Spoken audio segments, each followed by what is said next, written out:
to start chapter number 5. Chapter name is Fire in a Hotel.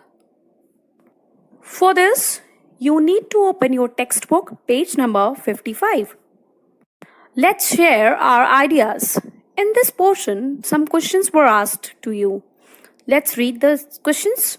Have you seen people who can't see walking with a dog? Why do you think many people who live alone like to keep dogs? Why do you think dogs are so good at sensing danger? Below are some pictures of dogs that save lives. Can you match the pictures with the kind of job the dog does? So here you have to match the pictures with the correct option. First dog is guide dog. Fourth dog is police dog. Third dog is rescue dog. And the second dog is guard dog. In this way, we have finished the introductory exercise of the chapter.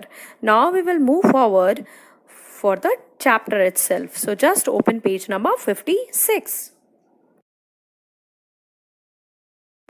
In this story, a dog saves his master's life by warning him of terrible danger. Find out how the master also saves his dog's life. So children, very first I will read some lines and then after I will explain them. John F. Brown's troubles began as soon as he walked into the Garden Hotel with his friend Chum. Together they went to the reception desk. John said, "Good evening. My name is John Brown. I have booked a room here. Can I have my keys, please?" The clerk said, "You are welcome to stay, sir, but we don't allow pets in this hotel." "Pet!" exclaimed John. "Chum is not a pet. I am blind and he is my eyes. He takes me everywhere. Don't you, Chum?" Chum barked.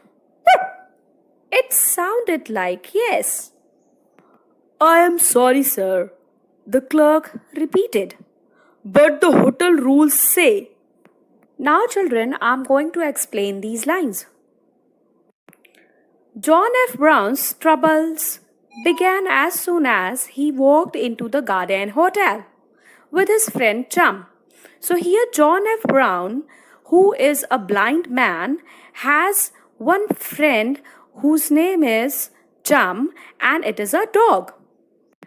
Both of them moved to a hotel that name is Garden Hotel. Together they went to the reception desk and Mr. John asked, "I have booked a room here. Can I have my keys, please?" It means Mr. John asked for the keys of the room. On the reception, the clerk said, "Very welcome to you, sir, but in my hotel, the pets are not allowed." So it means the clerk wants to say that the pet Chum is not allowed in the hotel. After listening these lines, Mr. John exclaimed, "Pet! Chum is not a pet. I am blind and he is my eyes." So finally, Mr. John wants to explain them that Chum is not a pet. He used to be like his eyes because everywhere where Mr. John wants to move, Chum helps him. For confirming his information, Mr. John asked Chum, "Don't you, Chum?" And Chum barked. It sounded like yes. Barking of the Chum somehow confirmed whatever Mr. John told on the reception. "I am sorry, sir," the clerk repeated. Again and again, the clerk wants to convince that pets are not allowed in this hotel. I hope, children, you are able to understand what is in these paras. Now we will move forward for the next page. John interrupted. "Please call the manager." The manager came. He agreed at once that John and Chum could both be guests. He led them personally to their room. He described the room to John and left.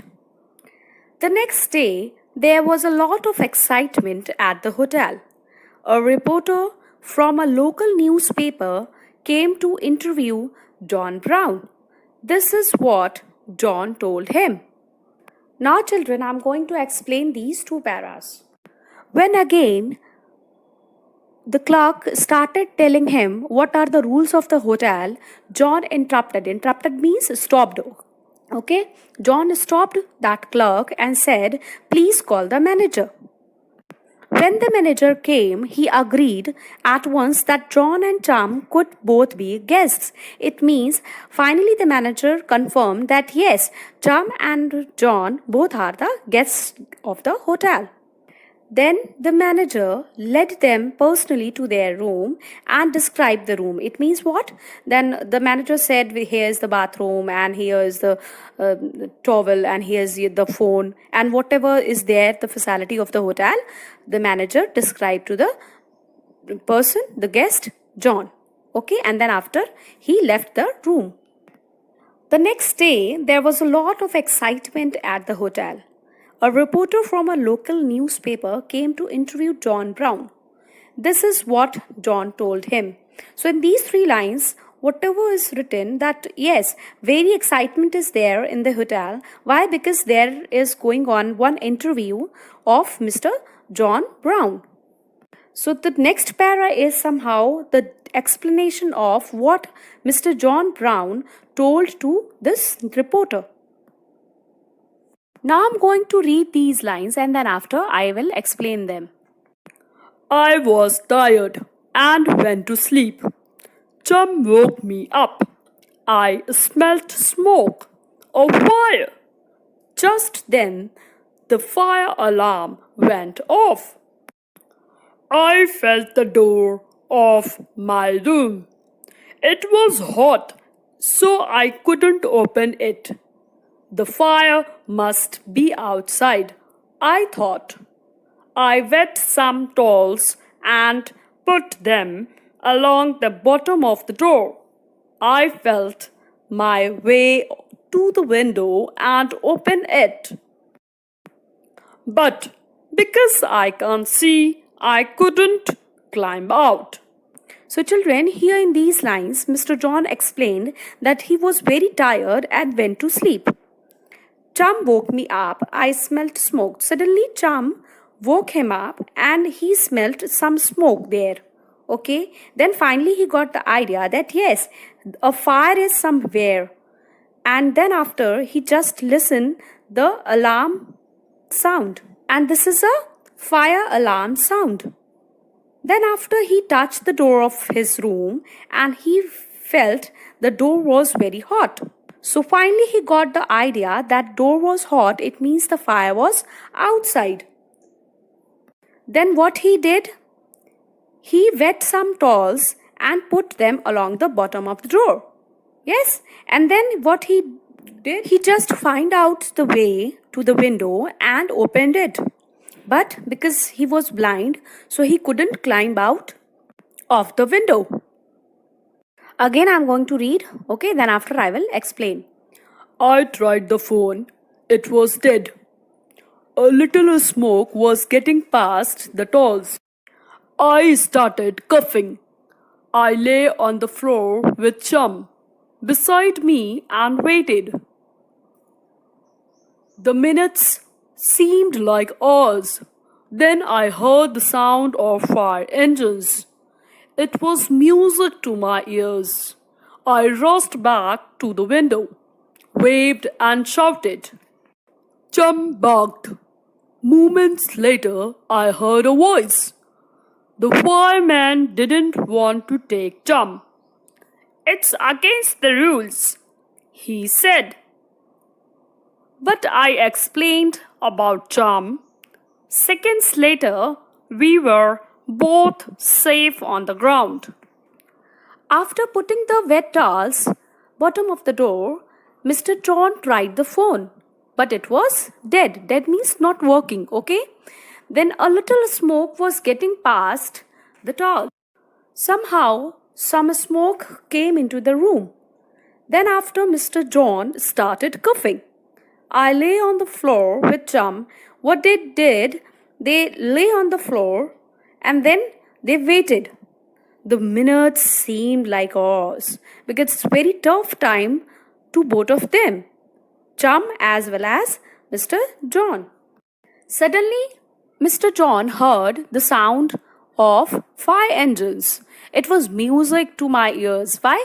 Because it's very tough time, and in fire time, when fire engine sound came, it means somehow you can save your life. Then after he rushed back to the window and waved and shouted. He waved somehow his hand and he started shouting that here, come, look at here, I'm here. In this way, Mr. John wants to save his life.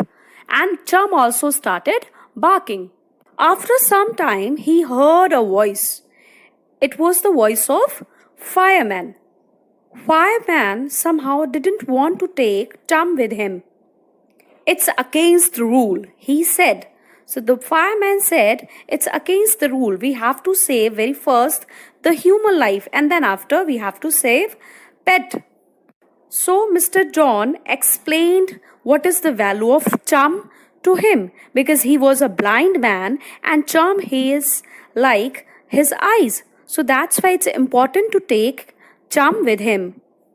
Anyhow, the fireman understood the value of Chum and that's why both of them after some time safe on the ground. So in this way, Mr. John explained what happened to him in this hotel room to the reporter. After listening the explanation of this incident of fire, reporter asked Mr. John, so you saved Chum's life? Yes, and he saved mine, Said John. didn't you, Chum? Chum barked. It sounded like yes. After listening the story, what happened in the hotel room, reporter asked, so you saved Chum's life? Then the answer of John was, yes, he saved mine. It means that very first Chum's woke him up and because of this he was able to save his life and Chum's life, both of them. When he asked, didn't you Chum? Chum again barked and it sounded like yes. We have finished this chapter in this way. I hope you understood the chapter. Now children, I'm going to add one video or you can say animation video which I have taken from Oxford Educate website. So let's enjoy the story and understand it well. John F. Brown's troubles began as soon as he walked into the Garden Hotel with his friend Chum. Together they went to the reception desk. John said, "Good evening. My name's John Brown. I've booked a room here. Can I have my keys, please?" The clerk said, "You are welcome to stay, sir, but we don't allow pets in this hotel." "Pet!" exclaimed John. "Chum isn't a pet. I am blind, and he's my eyes. He takes me everywhere. Don't you, Chum?" Chum barked. It sounded like, "West." "I'm sorry, sir," the clerk repeated, "but the hotel rules say—" John interrupted. "Please call the manager." The manager came.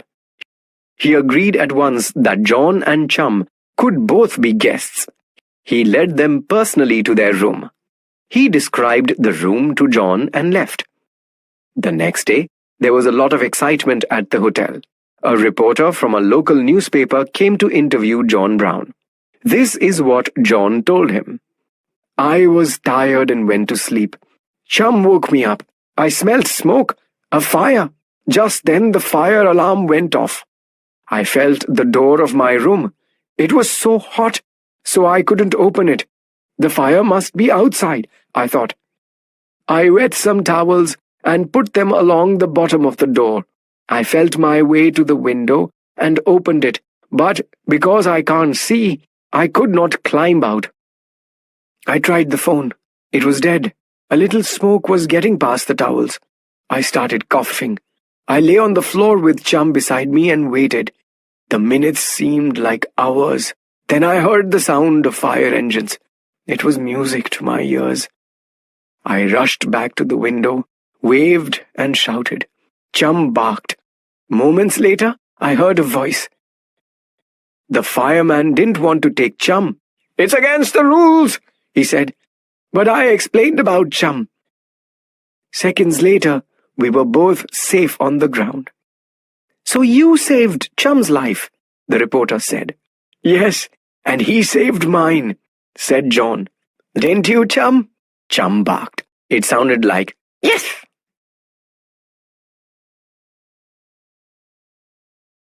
I hope you understood the chapter. So we will meet you in the next session. Keep smiling, keep learning. Bye bye.